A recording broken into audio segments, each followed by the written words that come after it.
이름으로 기도드립니다. 아멘. 좋은 아침입니다. 인생은 산 넘어 산인 것 같습니다. 하나의 문제를 해결하고 나면 또 다른 문제가 기다리고 있으니 말이지. 이것은 교회도 마찬가지인 것이고요. 그렇다면 하나의 산을 넘었으면 다음에서는 무엇을 해야 하는 것일까요? 혹시 우리 교인들 가운데 등산 좋아하시는 분 계십니까? 산 등산을 하나 넘었으면 무엇을 해야죠? 이제는 끝이야 하며 골짜기 개울가에 발 담그고 짐을 풀고 이부자리를 깝니까? 어떻게 해야죠? 잠시 목을 축인 후 다시 다음 산의 정상을 바라보아야 하는 것입니다. 왜냐하면 넘어야 할 산이 또 있기 때문이지. 사실 그 산은 원래부터 거기에 있었는데 현재 오르고 있는 산에 가려 보이지 않았을 뿐입니다. 올해 하나님께서 우리 교회에 주신 말씀 교표가 본문 17절 너는 일어나 그 땅을 종과 횡으로 두루 다녀보라 입니다. 영어로 말한다면 stretch arms, 가슴을 활짝 펴고 하늘로 비상하라는 그런 말이지. step forward, 앞으로 한 발 전진하라는 말입니다. 코로나의 기나긴 겨울도 지나고 꽃이 피고 새들이 지저귀는 봄이 왔습니다. 물론 개울가에는 아직 덜 녹은 경제 불황의 눈과 얼음이 조금 남아있기는 하지만 말이지. 그것 다 녹기까지 기다렸다가는 씨를 뿌려야 할 봄이 훌쩍 지나버릴 테니 이제는 그만 자리를 털고 일어나 다시 하나님의 일터로 나갈 수 있기를 축복합니다. 섬김의 일터로, 전도의 일터로, 선교의 현장으로 말이지. 아가서 2장 10절에서 13절입니다. 나의 사랑하는 자가 내게 말하여 이르기를 나의 사랑 내 어여쁜 자야 일어나서 함께 가자. 겨울도 지나고 비도 그쳤고 지면에는 꽃이 피고 새가 노래할 때가 이르렀는데 비둘기의 소리가 우리 땅에 들리는구나. 무화과 나무에는 푸른 열매가 익었고 포도나무는 꽃을 피워 향기를 토하는구나. 나의 사랑 나의 어여쁜 자야 일어나서 함께 가자. 꽃샘 추위로 잠시 몸을 움츠린 분 계시다면 이제 일어나시기 바랍니다. 오늘 본문은 1월 첫째 주 주일에 설교한 본문입니다. 제가 이 본문으로 다시 설교를 하는 이유는 앞에서 언급했듯이 하나의 산을 넘었으면 다시 올라야 할 표대를 바로 보아야 되기 때문입니다. 그동안 산을 넘느라 미끄러져 무릎이 깨지고 다리가 삐고 코피가 터지다 보니 얼떨결에 여기까지 왔는 분들도 있을 것입니다. 벌써 5월 아닙니까? 그런데 놀라운 사실은 나는 그런다 할지라도 하나님은 우리 가운데서 묵묵히 일하고 계셨습니다. 하나님께서 우리 교회에 주신 말씀대로 동서남북 종과 횡으로 말이지. 지난 2월에는 서남 쪽으로 믿음의 날개를 펴 27명의 단기 선교사가 뉴멕시코 선교를 다녀왔습니다. 뿐만 아니라 뉴욕 교협 장로연합회 초창기도회와 뉴욕 실버미션 개강예배와 함께 12주 동안의 강의도 본교회에서 잘 마쳤습니다. 3월에는 노회가 본교회에서 열렸고 지난 화요일에는 뉴욕 실버미션 종강예배와 수료식 그리고 18명의 실버미션 선교사 파송식도 우리 교회에서 있었습니다. 지난 몇 년 동안 실버미션 강의만 맡아서 하다가 이번에는 저희 교회가 호스트가 되다 보니 제가 모든 강의에 참석을 했지요. 주중에 하다 보니 성도들에게 부탁할 수가 없어 제가 직접 강의에 필요한 파워포인트와 테이블 및 방송 시스템을 세팅해 주어야 했습니다.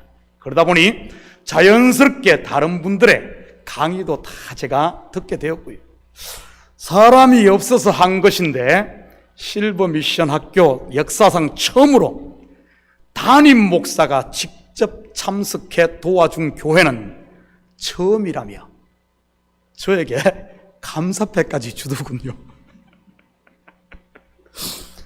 그리고 들어오면서 스탠딩 배너를 보셨는지 모르겠지만 오는 7월 첫 주에는 22명의 단기 선교사가 다시 온두라스에 파송됩니다.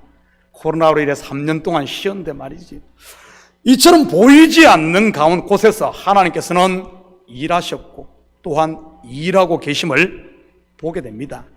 동서남북 종과 횡으로 말이지.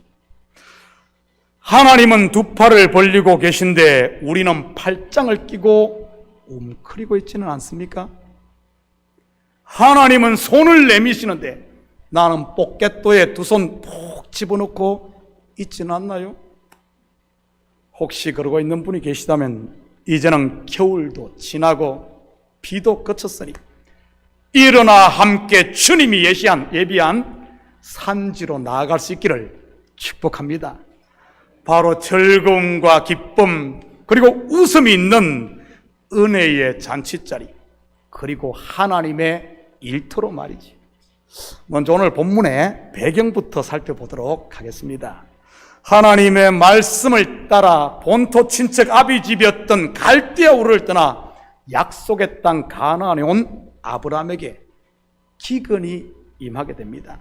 그러자 그는 기근을 피해 애굽으로 내려가게 되지. 그런데 그곳에서 더 큰 기근을 만나게 됩니다. 자기의 사랑하는 아내까지 바로에게 뺏기는 영적 기근 말입니다. 룻기에 나오는 엘리멜렉도 그러지 않습니까? 베들레헴에 흉년이 들자, 베들레헴이란 말은 떡집이란 뜻이 떡집, 거기에 흉년이 들자 살겠다고 모압으로 내려갔다가 두 아들뿐만 아니라 자기도 거기서 죽게 되는 기근을 만나게 되었습니다. 여러분 삶에 기근이 든 분 계십니까? 세상으로 내려가지 말고 교회에 나와 기도하시기를 바랍니다. 교회에 가뭄이 들었습니까? 교회를 떠나 다른 곳으로 내려가지 마시고 이 제단에 엎드릴 수 있기를 축복합니다. 감사하게도 요즘 교회에 오면 기도하는 분들을 심심찮게 만나게 됩니다. 매 아침에 출근할 때도 보면 기도하러 오시는 권사님이 계시고 토요일 아침에도 기도하는 분이 계시고 평일 저녁에도 사무실에 있으면 기도 소리가 제 사무실까지 들립니다. 상당한 거리인데도 말이지. 어찌 우리 성도들이 교회에서만 기도하겠습니까? 분명 각 가정에 침대 머리맡에서도 소파에서도 차 안에서도 산에서도 기도하는 분이 있을 줄 믿습니다. 우리 교회 특히 건축하시는 분들이 많은데 공사 현장에서도 사무실에서도 가게에서도 기도할 겁니다.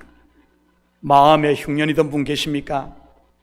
이제는 마음의 창문을 활짝 열고 하늘에서 내리는 말씀의 단비를 맞을 수 있기를 축복합니다. 쉐마 이스라엘, 들으라 이스라엘아. 왜냐하면 믿음은 들음에서 나며 들음은 하나님의 말씀으로 말미암으니까요. 감정만 자극하는 엉뚱한 사단의 달콤한 거짓말에 귀 기울이지 마시고요. 그런데 하나님께서는 환난당한 아브라함을 그냥 내버려 두지 않았습니다. 어떻게 했죠? 바로와 그 집에 재앙을 내림으로 친히 손수 개입하셨습니다. 고린도전서 10장 13절입니다. 사람이 감당할 시험 밖에는 너희가 당할 것이 없나니 오직 하나님은 미쁘사 너희가 감당하지 못할 시험당함을 허락하지 아니하시고 시험당할 즈음에 또한 피할 길을 내사 너희로 능히 감당하게 하시느니라. 하나님은 미쁘사 미쁘사가 뭐죠? 이쁘다는 말입니까? 참 이 한국말이 어려워요. 이 미쁘다는 말은 신실하시다는 말입니다. 신실하시다. 무엇이에요? 언약, 곧 자기가 한 약속에 신실하다는 말입니다. 그런데 사람은 어떻습니까? 여러분은 여러분이 한 약속에 신실하십니까? 아멘이 없네요. 결혼을 할 때 서약을 합니다. 약속을 하지요. 검은 머리 팥뿌리가 될 때까지 사랑하겠노라고. 그러고 있습니까? 사랑받을 만한 일을 하면은 사랑해주고, 그렇지 않으면 내가 한 약속 혹시 사요나라 아닙니까? 사요나라가 무슨 뜻인지 모릅니까? 짜이찐이라고 들어보셨나요? 사랑받은 일을 할 때는 그러지만은 그러지 않을 때는 어떻습니까? 혹시 약속을 잊어버리고 있지는 않습니까? 교회에서 직분을 받을 때 서약을 합니다. 손을 들고 약속을 하지요. 신구약 성경을 하나님의 말씀으로 믿고 순종하겠노라고. 본교회의 화평과 연합과 성결함을 위하여 힘쓰겠노라고 말이지. 어디 그뿐이겠습니까? 지금 우리가 사는 미국 사회는 신용사회입니다. 신용사회란 말은 이 말이 무슨 뜻이죠? 약속을 믿고 돈도 주고 집도 주고 차도 준다는 말 아닙니까? 여러분은 약속을 잘 지키고 있나요?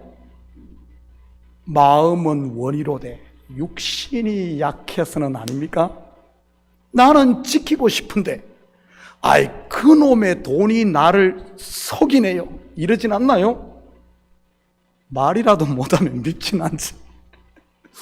끝까지 자기를 변호하려고 하지는 않습니까?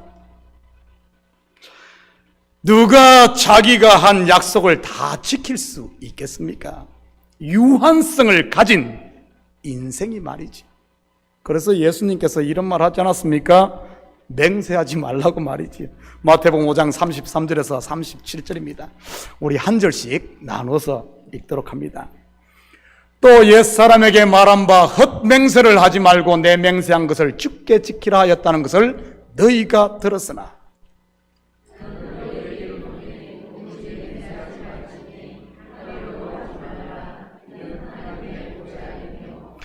땅으로도 하지 말라 이는 하나님의 발등상임이요 예루살렘으로도 하지 말라 이는 큰 임금의 성임이요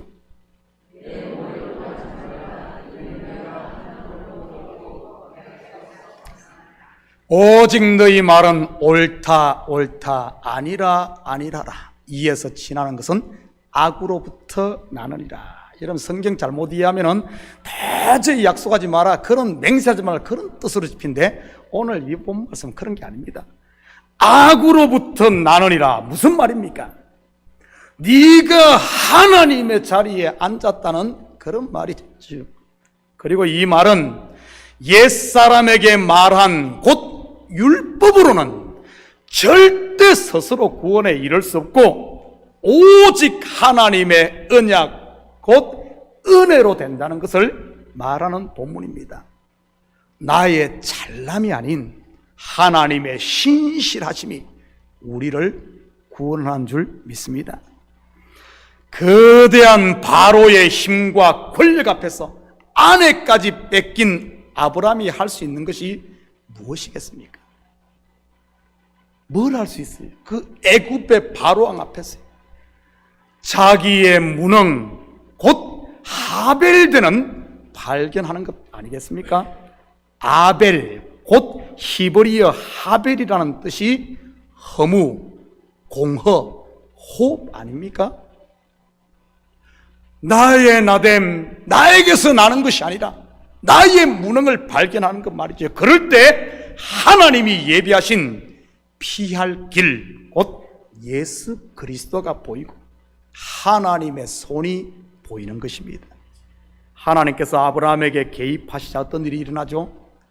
nothing이 되어버린 아브라함을 something이 되게 합니다. 창세기 12장 20절입니다. 바로가 사람들에게 그의 일을 명하며 그들이 그와 함께 그의 아내와 그의 모든 소유를 보내었더라. 계속해서 13절 20절입니다.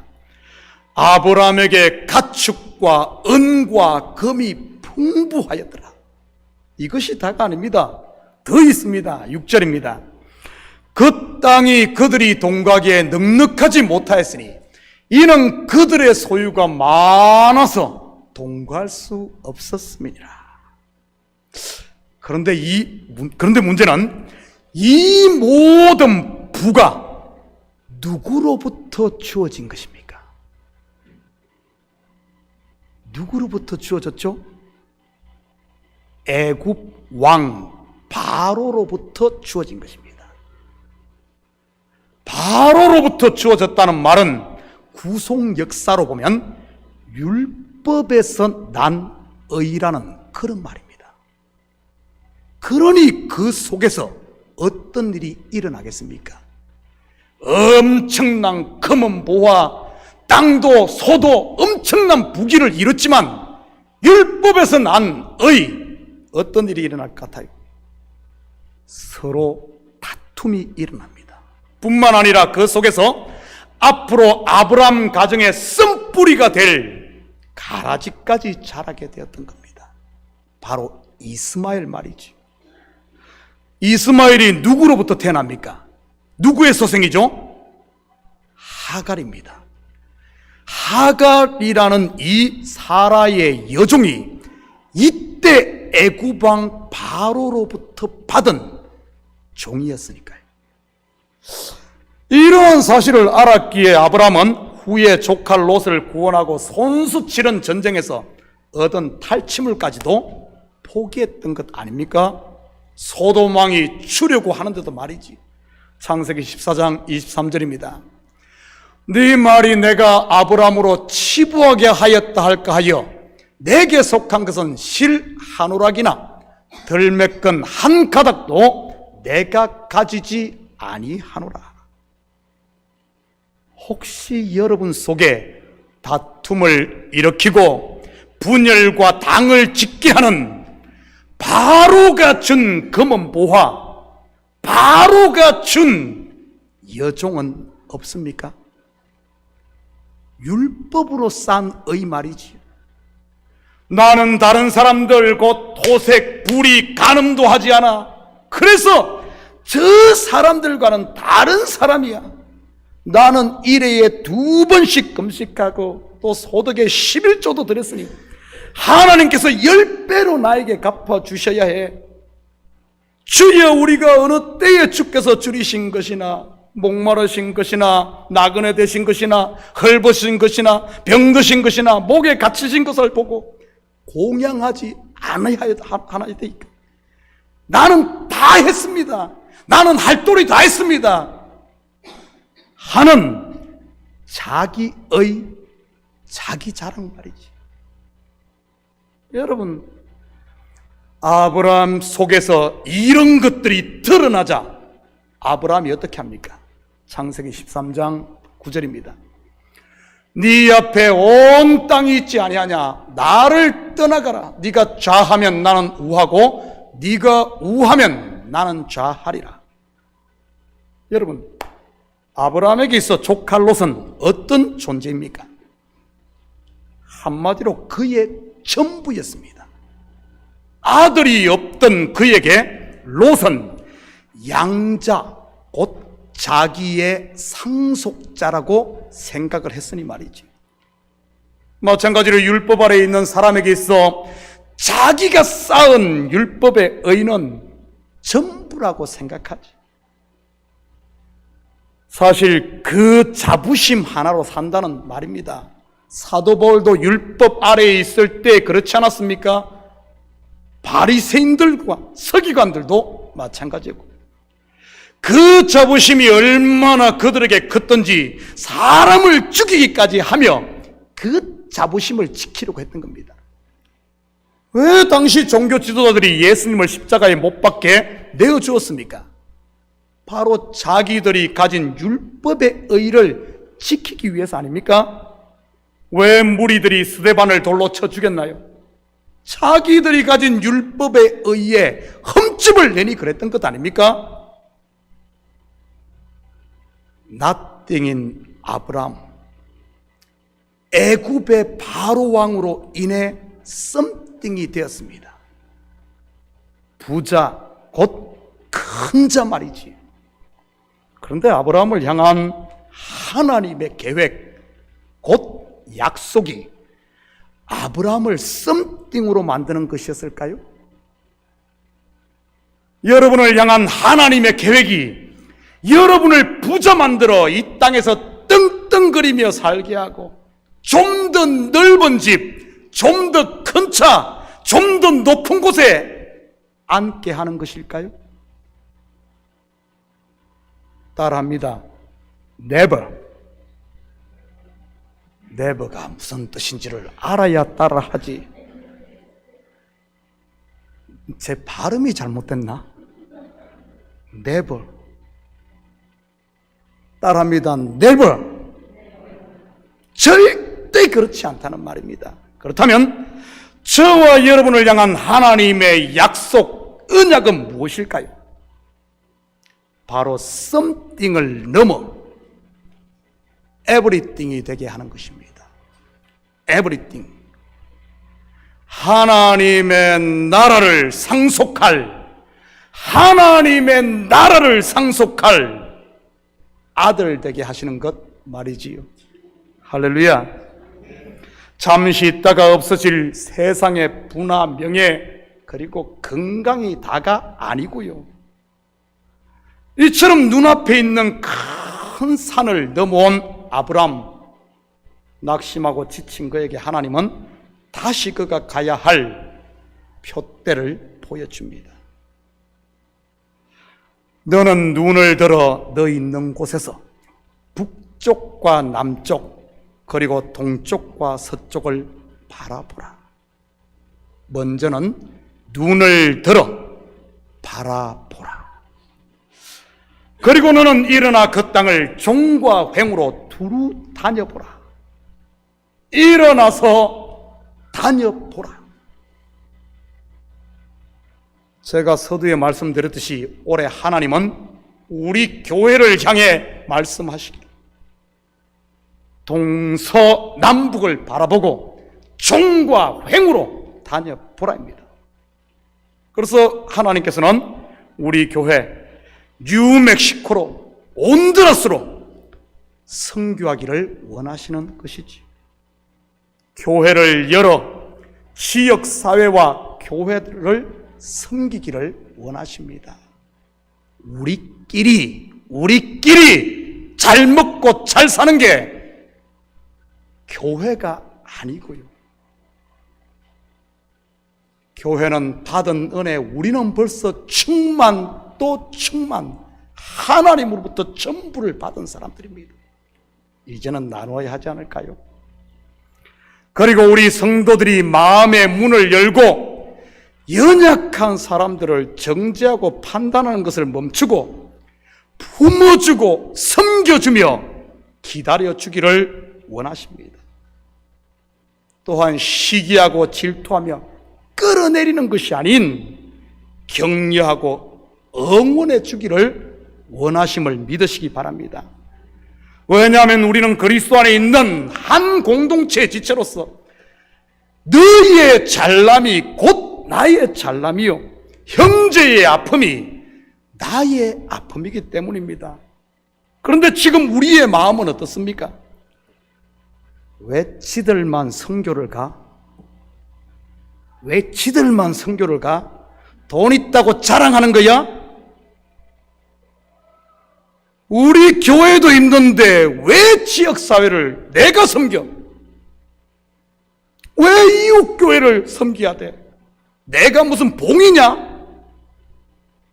하는 이런 옹졸한 마음이 내 속에는 없습니까?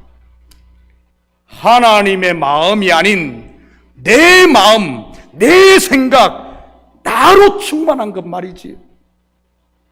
남이 안 되면 고소하고 남이 잘 되면 배가 아픈 그런 돌부 심보 말입니다.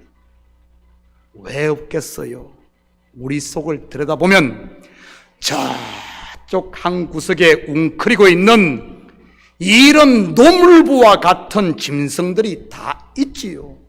없다고 하면 자기를 속이고 거짓말하는 것이고요. 여기 있는 목사라고 속에 그런 짐승이 없겠습니까? 언제까지 그 짐승에게 먹이를 줘서 하나님의 나라, 예수 그리스도의 핏값을 주고 산 하나님의 나라를 짐승의 나라로 만들겠습니까? 더 이상 자기 속에 갇혀 짐승에게 먹이를 주다가 고통만 당하지 마시고 이제는 눈을 들어 동서남북을 바라볼 수 있기를 축복합니다. 왜냐하면 이제는 자리를 털고 일어나 종과 횡으로 발을 내디딜 때니까요. 하나님이 동으로 가면 우리도 동으로 가고 하나님이 서로 가면 우리도 서로 가야 하는 것 아니겠습니까? 이것을 성경은 동행이라고 하는 것이고요. 동행. 최성수 씨가 부른 동행이 아니고 하나님과 동행 말이지. 지난 설교에서 제가 동역에 대해 말씀드렸습니다. 한 멍에를 같이 쥐고 같은 방향으로 걸어가는 것이 동역입니다. 하나님이 가는 방향이 아닌 자기 방향으로 가려고 고집한다면 그것은 동역이 아닌 반역이요, 걸림돌밖에 되지 않는 것입니다. 동행도 마찬가지인 것입니다. 함께 보조를 맞춰 한 방향으로 걸어갈 때 친구가 되고 서로에게 절금이 되는 것 아니겠습니까?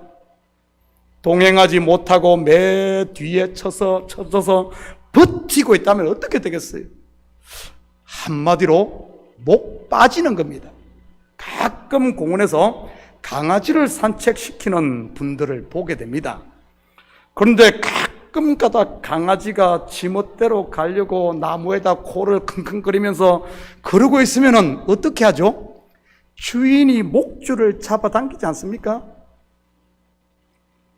내가 반대한다고 하나님께서 자기의 일을 멈출까요? 아닙니다. 내 목만 아픈 겁니다. 저는 우리 모든 식구들의 눈이 하나님이 바라보시는 곳을, 우리 식구들의 발이 하나님이 향하시는 길에 함께 동행하시기를 축복합니다. 그러면 신앙생활이 즐겁고 행복한 거예요. 그렇다면 아브라함은 그렇게 순종했을까요? 18절입니다. 이에 아브라함이 장막을 옮겨 헤브론에 있는 마므레 상수리 숲에 이르러 거주하며 거기서 여호와를 위하여 제단을 쌓았더라. 아브라함이 장막을 옮겨. 지금까지 아브라함이 있었던 곳이 어디죠? 창세기 13장 3절입니다. 그가 네게브에서부터 길을 떠나 베델에 이르며 베델과 아이 사이 곧 전에 장막 쳤던 곳에 이르니. 어디죠? 베델과 아이 사이 곧 전에 장막 쳤던 곳. 영적으로 이것은 무엇을 말하는 것입니까? 베델이 뭐죠? 뜻이? 벳엘, 벳, 집, 엘, 하나님. 어떤 뜻이죠? 하나님의 집.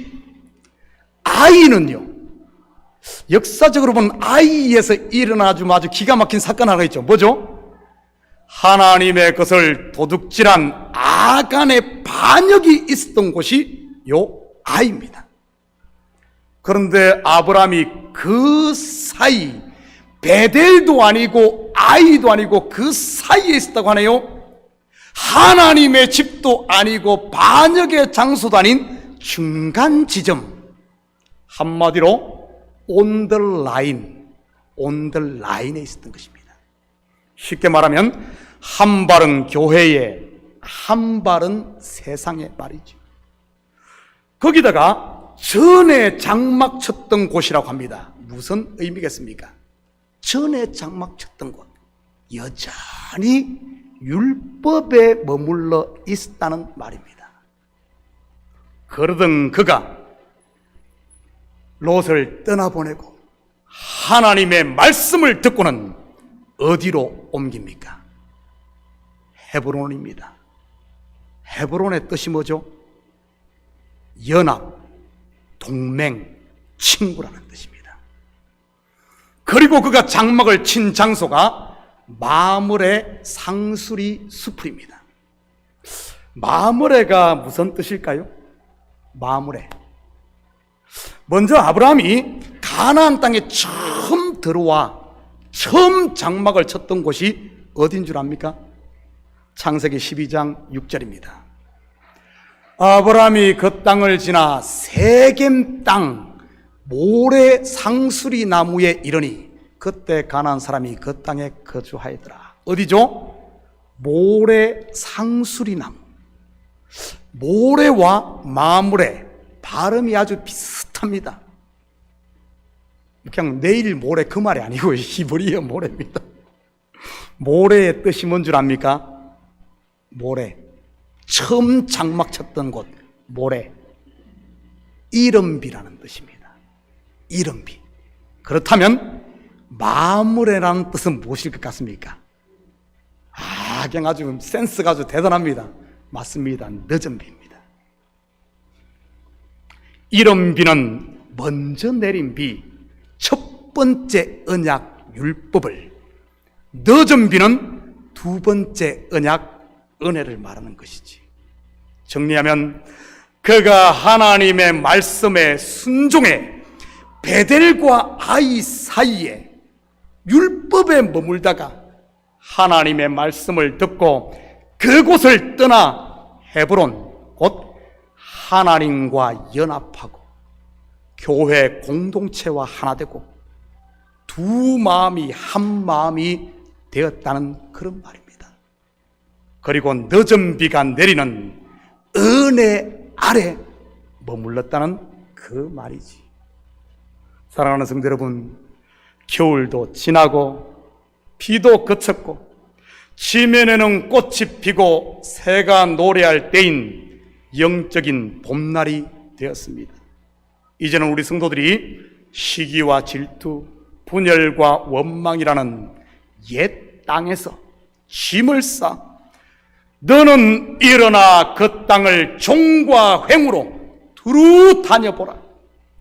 이 말씀, 주님의 말씀을 다시 붙들고 앞으로 있을 온두라스 선교와 우리 주변에 있는 이웃과 교회, 그리고 서로를 세워주고 이끌어줌으로 하나님과 동행하는 복된 교회, 복된 성도, 복된 가정, 웃음이 있는, 즐거움이 있는 저와 여러분의 삶이 되기를 예수님의 이름으로 축복합니다. 같이 기도하십시다. 사랑의 아버지 하나님, 참으로 감사를 드립니다. 다시 우리에게 말씀하시는 주님, 너는 일어나 종과 횡으로 다녀보라. 맞습니다. 이제는 아버지 하나님, 우리의 가슴을 열고 주님께서 보내시는 땅으로, 보내시는 곳으로 우리가 발걸음을 옮겨 우리를 통해 그리스도의 향기가 드러나고 우리 속에 있는 빛을 세상 가운데 비추는 깨어있는 교회, 참교회, 우리 성도들 다 되게 도와주시옵소서. 감사드리며 예수님의 이름으로 기도드립니다.